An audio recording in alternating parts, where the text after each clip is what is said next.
Imagine, it's New Year's Eve, AD 192. The Roman Empire at the peak of its power is ruled by a man who thinks he's a god, Emperor Commodus.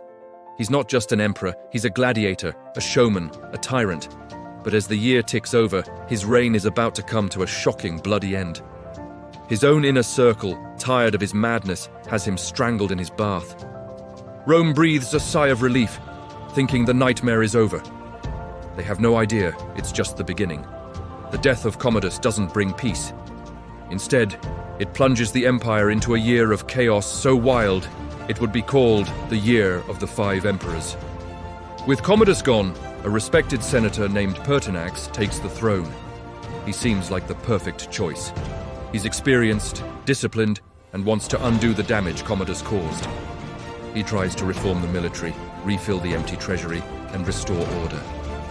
But there's one group he fatally underestimates, the Praetorian Guard. These are the emperor's personal bodyguards, spoiled and enriched by Commodus. When Pertinax tries to instill discipline and cut their pay, their loyalty evaporates. After just 87 days as emperor, a mob of furious Praetorian soldiers storms the palace. Pertinax, refusing to flee, bravely confronts them, but he's cut down. The man who was meant to save Rome is dead, and the Praetorians have just committed the ultimate act of treason. What happens next is one of the most shameful moments in Roman history. The Praetorian Guard, having just murdered one emperor, decides to sell the throne to the highest bidder. It's a literal auction for control of the world's greatest empire. Two wealthy senators step forward. One is the father-in-law of the murdered Pertinax, trying to avenge him. The other is a man named Didius Julianus, one of the richest men in Rome. Julianus stands outside the Praetorian camp, bidding against his rival through the closed gates. He keeps raising his offer, promising each soldier a fortune. Finally, he makes a promise so astronomical that the guards can't refuse. They declare Didius Julianus the new emperor. He buys the Roman Empire. The people of Rome are disgusted. They openly mock and curse their new emperor as he walks through the streets. But popular anger is one thing.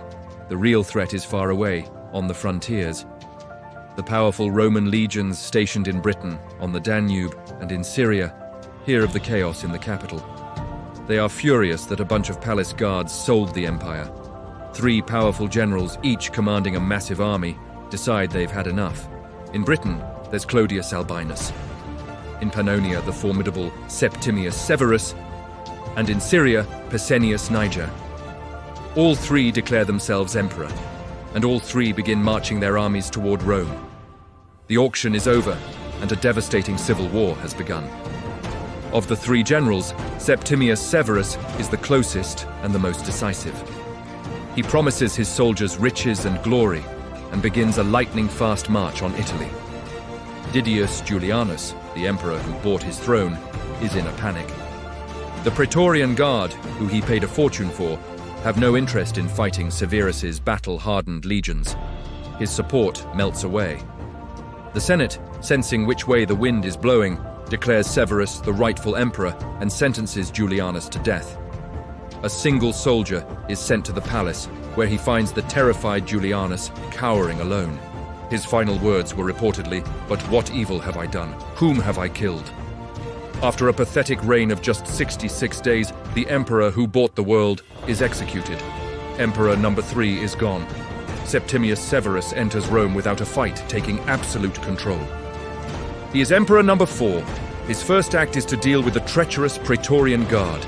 He summons them unarmed to a field outside the city, promising them a pardon.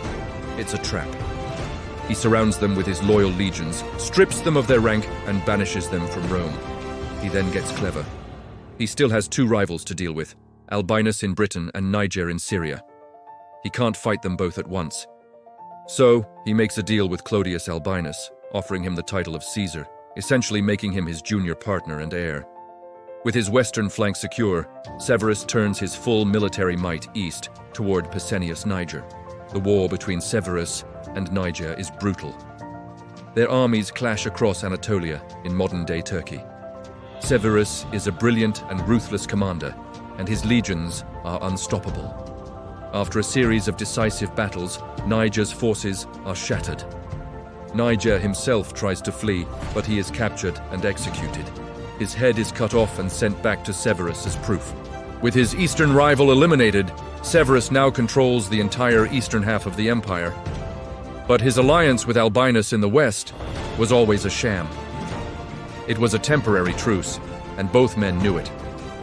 Now, only 2 emperors remain from the original 5.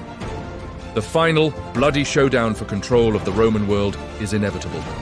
Severus turns his attention back to Clodius Albinus, his partner in Britain. He declares Albinus a public enemy, and the fragile peace shatters. Albinus crosses the channel into Gaul with his legions, preparing for the ultimate confrontation.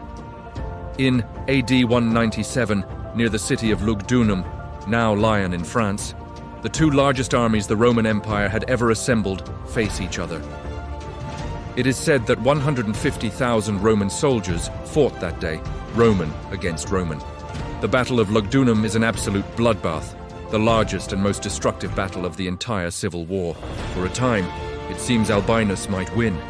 His forces break through Severus's lines, and Severus himself is thrown from his horse.